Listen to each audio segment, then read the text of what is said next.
So then it was not you who sent me here, but God. He made me father to Pharaoh, lord of his entire household, and ruler of Egypt. Dreams come true. The words of our text are the words of Joseph to his brothers as they were reunited in Egypt.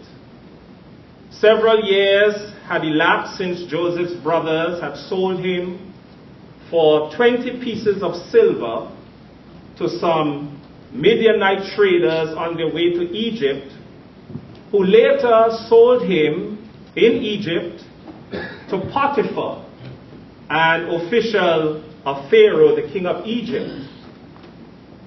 Joseph was 17 years at the time.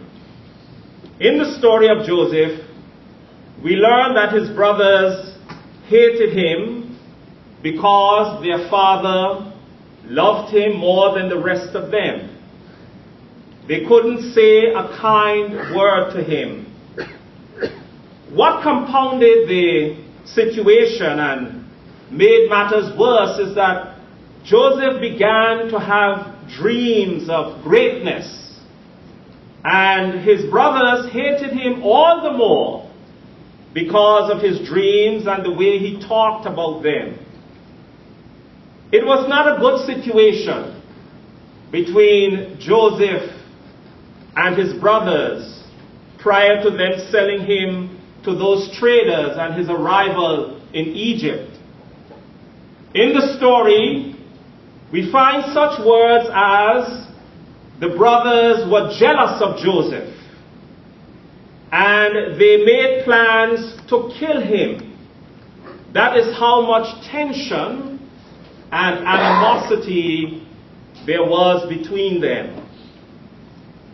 We can understand the negative feelings from the words that are used to describe how the brothers thought of Joseph.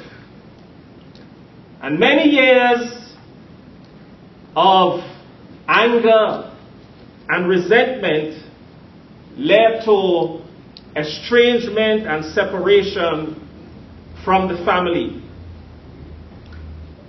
Some 13 years later, Joseph and his brothers found themselves together again, but they didn't know that it was Joseph. They did not recognize him according to the passage we read today.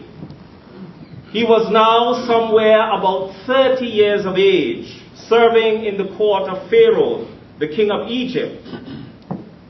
Pharaoh had made Joseph his second in command and placed him in charge of his court because Joseph had given a satisfactory interpretation to a dream that Pharaoh had that called for wise and proper stewardship of grain during 7 years when the land produced plenty before 7 years of famine that followed.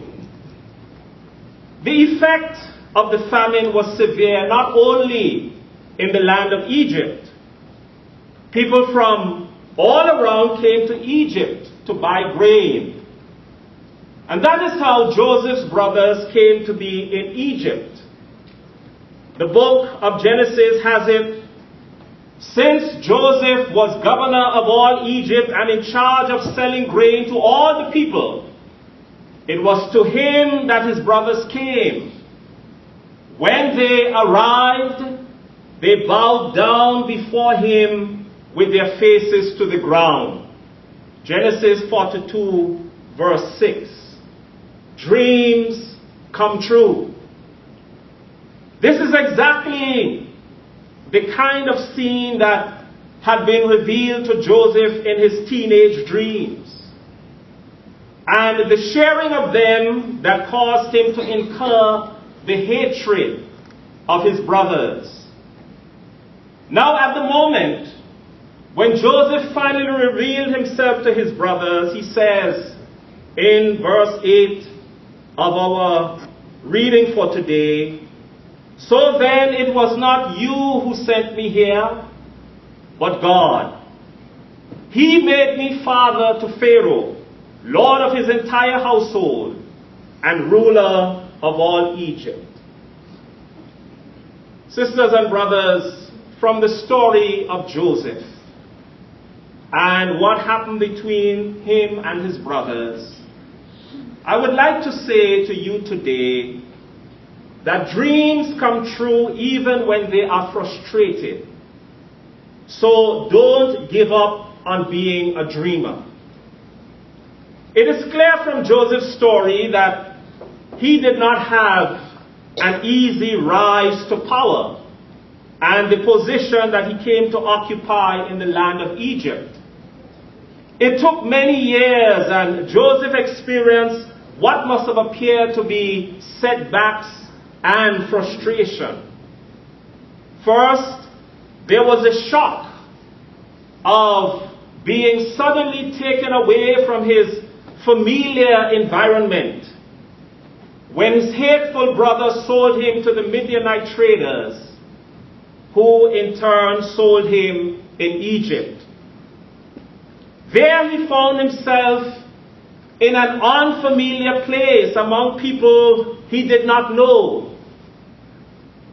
Then he was imprisoned for something he did not do, being accused by Potiphar's wife of trying to seduce her, far from the truth. While in prison, he accurately interpreted the dreams that two of the king's men, who were fellow prisoners, had. And although Joseph requested that the chief cupbearer, whose dream interpretation was favorable, remember him and show him kindness and mention him to Pharaoh so that he might get out of prison, the story says that the chief cupbearer did not remember Joseph. He forgot him. It wasn't until 2 full years had passed that he remembered. Dreams can be frustrated.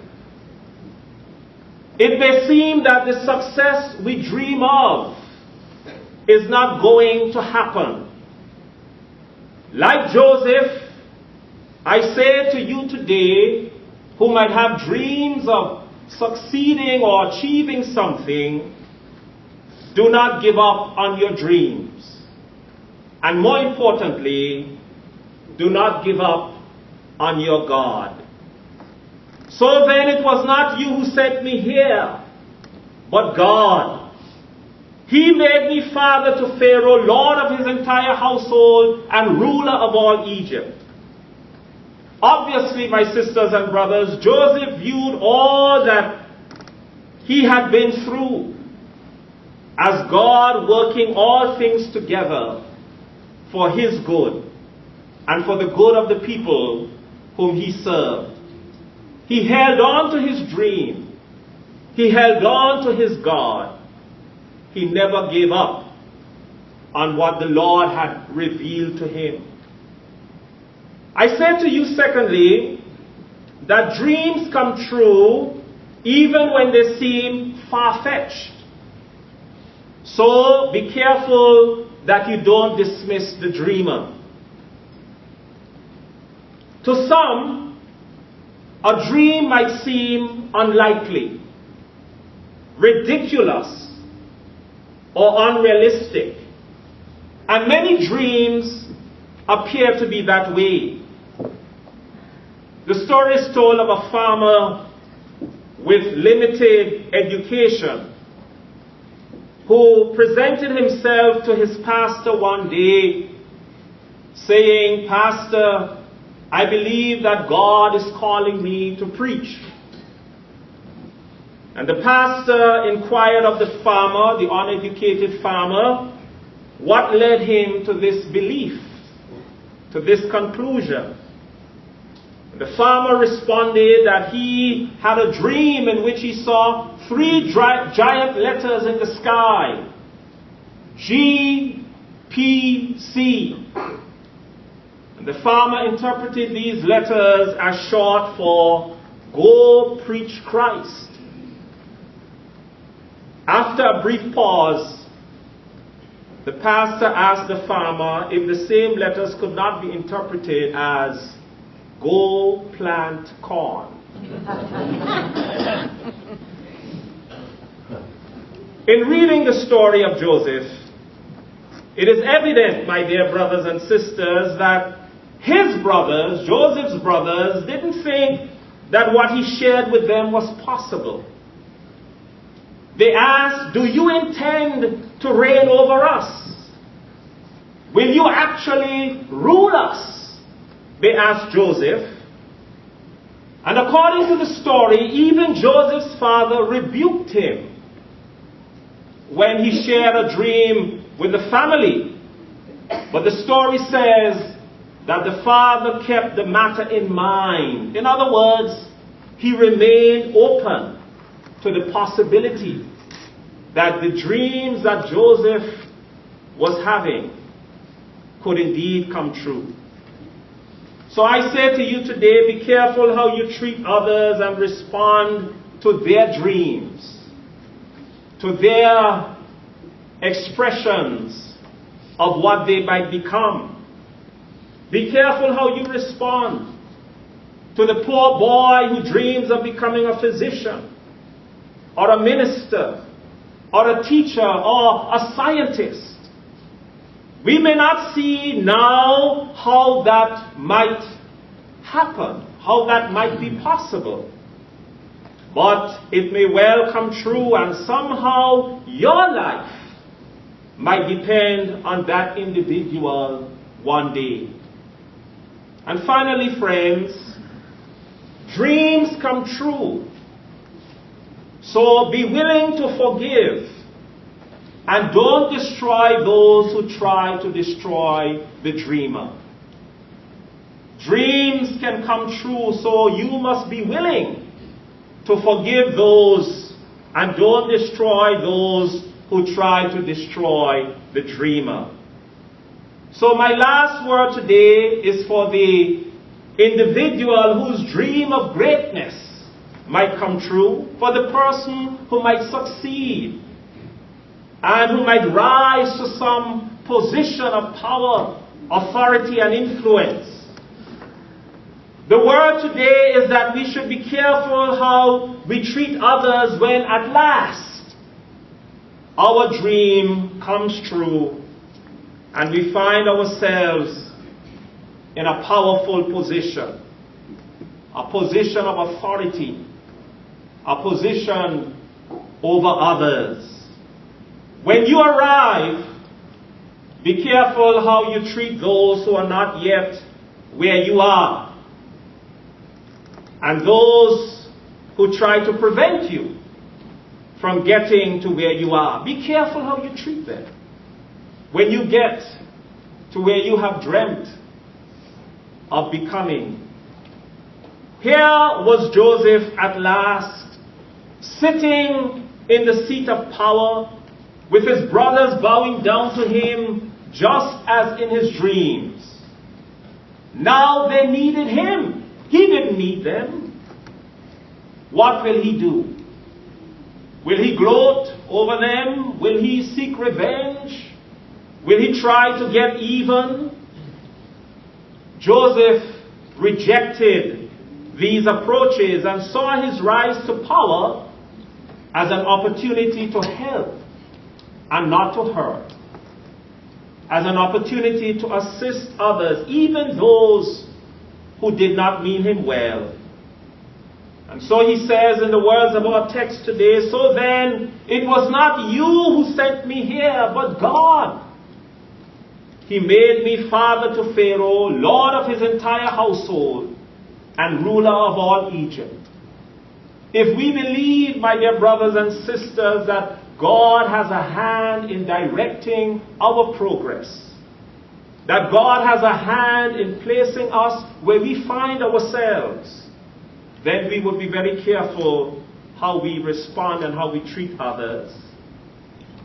So I conclude today by saying that when your dreams come true, whatever those dreams might be, academic, career, financial, political, remember to be gracious, to be kind to all, and humbly acknowledge the hand of God in bringing you through your struggles, your setbacks, your difficulties, to that place where you enjoy the fruit of your success.